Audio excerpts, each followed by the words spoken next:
Korupsi di kampus bisa muncul dalam bentuk yang sederhana dan bahkan sering sekali tidak disadari, seperti titip absen, jual beli tugas, hingga pungutan yang tidak resmi.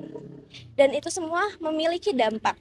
Melalui video ini, kita mengajak untuk memahami secara langsung persoalan mengenai korupsi dari tiga sisi: mahasiswa, dosen, dan juga staf kampus. Sebagai mahasiswa, mungkin kita pernah melihat atau bahkan melakukan titip absen atau beli tugas. Tapi, apakah itu bentuk korupsi dan kenapa masih dianggap biasa? Di sisi lain, dosen punya tantangan sendiri dalam menanamkan budaya jujur dan adil di ruang kelas. Apa saja hambatannya? Dan bagaimana dengan sistem pelayanan kampus? Apakah sudah transparan atau justru masih menyulitkan dan membuka celah pungli? Untuk menjawab itu semua, mari kita dengar langsung dari para narasumber. Di lingkungan Muhammadiyah itu ada sebuah dokumen yang diterbitkan oleh pimpinan pusat Muhammadiyah. Itu namanya adalah uh, Fikih Tata Kelola. Fikih Tata Kelola ini dokumen yang diterbitkan Muhammadiyah yang di dalamnya itu memuat tentang bagaimana pengelolaan amal usaha Muhammadiyah seperti kampus ini. Sehingga kemudian sebenarnya secara konseptual Muhammadiyah sudah punya panduan untuk menumbuh kembangkan integritas itu. Jika yang dimaksud dengan integritas itu adalah sebuah sikap keterpaduan antara kata dan tindakan.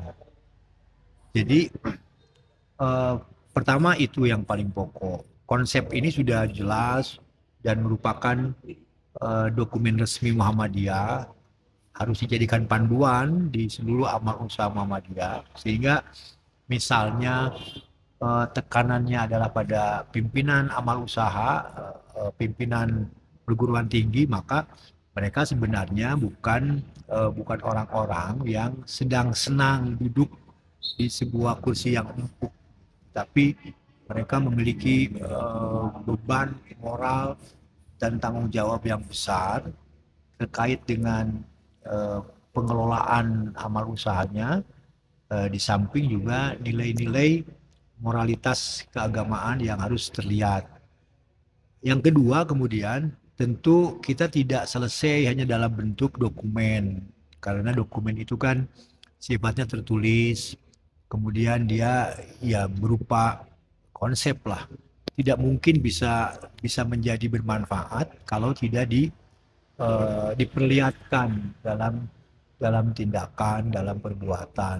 Maka yang perlu dipastikan itu, integritas itu akan nampak, akan muncul jika pimpinan, dosen itu memperlihatkan perilaku yang selaras antara kata dan perbuatan, yang itu nanti akan dilihat oleh mahasiswa, oleh stakeholder sebagai sebuah contoh, sebagai sebuah bukti bahwa mereka memang memastikan integritas itu tidak selesai sebagai sebuah ungkapan saja. Al-Quran sudah mengatakan, firman-firmannya sudah menyebutkan, kan tidak selesai di sana, perlu diperlihatkan. Itu yang kedua. Yang ketiga kemudian tentu saja nilai-nilai luar yang serba membolehkan, yang serba permisif, yang cenderung mengkedepankan akal dan kemudian merendahkan panduan itu, tentu itu tantangan tersendiri. Hari ini saya kira kita mesti paham bahwa budaya itu untuk memastikan terlihatnya integritas itu sebenarnya bukan dari kampus dimulainya, tapi dari keluarga. Mahasiswa punya keluarga, dari keluarga itu bagaimana kemudian support sistem dalam keluarga itu memastikan integritas itu terlihat. Ibu bapaknya memperlihatkan itu, anak-anak mereka lihat itu, dan sehingga diharapkan itu terbawa ke lingkungan luar. Kampus tentu menjadi bagian lingkungan kedua setelah rumah yang harus ditumbuhkan. Karena banyak ragam orang, maka tentu perlu ada kesamaan nilai yang dianut, yang itu kemudian sama-sama juga dipraktikkan. Ini tantangan yang terberat barangkali, bagaimana memastikan antara kata dan tindakan itu berlaku.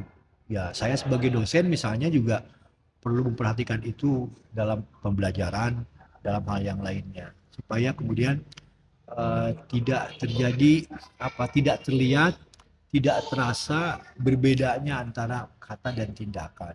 Kan itu yang paling pokok itu. Dan tentu semua itu bisa bisa kita coba perlihatkan karena kesungguhan kita untuk memastikan dokumen-dokumen itu tidak hanya sekedar dokumen, tetapi juga diikuti, diiringi oleh sebuah keberanian untuk melaksanakannya. Nah, barangkali yang penting kita lakukan adalah support system. Support system itu ya sistem yang kemudian mendukung bagaimana hal-hal yang sifatnya integratif, integritas itu terlihat nyata dan orang bisa bisa melihat sebagai sesuatu yang bisa dikerjakan oleh siapa saja. Saya kira begitu. Layanan perpustakaan sendiri ya, Ya. ini berkaitan dengan perpustakaan. Nah, untuk layanan sendiri, ini biasanya kami tentunya melakukan berbagai sosialisasi lah ya. Ya. Misalnya untuk mahasiswa baru, itu kita sosialisasikan terkait dengan layanan perpustakaan dan juga berkaitan dengan hal lainnya. Ya. Nah, untuk layanan sendiri, ini tentunya untuk mahasiswa baru itu kan diberikan pengarahan awal lah, bagaimana mereka bisa mengakses layanan yang disediakan di perpustakaan ini agar mereka bisa mengaksesnya lebih simple dan juga mempermudah akses gitu ya. Nah, untuk hal ini juga bisa mereka tentunya bersifat terbuka ya, karena untuk dari sistem sendiri ini untuk layanan perpustakaan mahasiswa itu bisa menggunakannya secara terbuka lah ya. Baik itu dari sistem untuk akses koleksi maupun juga akses informasi, misalnya untuk akses perpinjaman koleksi atau perpanjangan koleksi itu mereka bisa akses sendiri gitu secara online.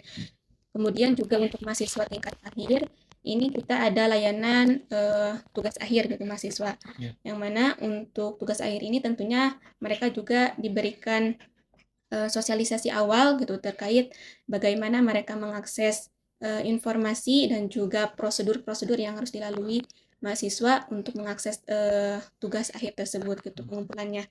Dan biasanya untuk proses tugas akhir mahasiswa ini kita berikan layanan berupa sistem OK3S. Jadi di sana mahasiswa itu bisa menggunakan akses-akses baik itu bebas pustaka maupun juga pengecekan plagiarisme maupun juga tugas akhir gitu, baik skripsi maupun LTA. Dalam kasusnya, hal ini tuh berkaitan dengan aktivitas yang biasanya mahasiswa lakukan gitu ya, aktivitas negatif mahasiswa lakukan gitu, seperti titip ASEAN dan sebagainya. Menurut saya hal itu tuh bisa dibilang masuk ke dalam tindak korupsi, tetapi korupsi tingkat kecil begitu. Karena mengapa? Karena esensi daripada korupsi sendiri menurut saya adalah penyalahgunaan ataupun penguntungan dalam hal pribadi gitu. Nah, lalu pertanyaannya adalah mengapa hal ini tuh dianggap menjadi hal yang biasa? Mungkin sebagai contoh ya, ketika memang sebuah kultur yang bisa dikatakan itu menjadi hal yang lumrah, mungkin bisa dikatakan sebelumnya hal yang sangat-sangat negatif gitu. Tetapi dikarenakan banyak sekali orang yang melakukan hal tersebut, sehingga hal tersebut tuh bisa dikatakan menjadi hal yang sangat lumrah. Akhirnya hal tersebut tuh bisa dianggap sebagai hal yang normal begitu. Nah, itu tuh merupakan sebuah hal yang sangat-sangat disayangkan begitu. Karena bisa dibilang bahwa itu tuh merupakan tanggung jawab daripada diri kita masing-masing begitu. Nah, ini tuh akan mengakibatkan pada akhirnya pembibitan daripada korupsi, nepotisme dan sebagainya. Dan tentunya hal ini pun harus kita cegah dengan cara kesadaran daripada diri kita masing-masing. Karena jika diri kita sendiri tidak sadar akan hal tersebut, akan hal negatif dari hal-hal tersebut, tentunya hal ini tuh nggak akan beres gitu. Korupsi bukan hanya soal besar atau kecil, tapi soal membiasakan yang salah. Perubahan di kampus dimulai dengan keberanian untuk mari jaga integritas, dimulai dari kita.